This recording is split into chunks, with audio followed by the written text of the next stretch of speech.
Ce dimanche 10 juin, Christophe Charles vous informe et nous parlons de la mobilisation des agriculteurs. C'est à l'appel de la FNSEA et des jeunes agriculteurs. Dès aujourd'hui, ils veulent bloquer une dizaine de raffineries et de dépôts de carburant. Oui, ça doit commencer ce soir et ça doit durer jusqu'à mercredi. Ils dénoncent les importations massives d'huile de palme pour la fabrication des biocarburants.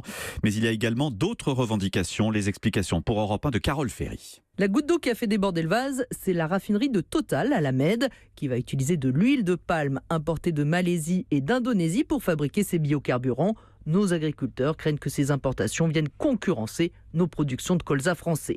Au-delà de l'huile de palme, ils réclament des avancées sur la loi alimentation.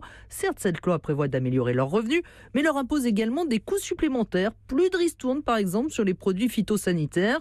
Les agriculteurs devront aussi faire appel à un conseiller sur l'utilisation de ces produits. Une bonne idée d'un point de vue environnemental, mais qui coûte cher. Enfin, ils s'inquiètent des négociations en cours avec les pays du Mercosur, Argentine, Brésil, Paraguay, Uruguay, des pays qui pourront exporter plus de volailles, de bœuf, de porc, de sucre, sans être soumis chez eux aux mêmes règles que les agriculteurs français. Règles environnementales et coût du travail.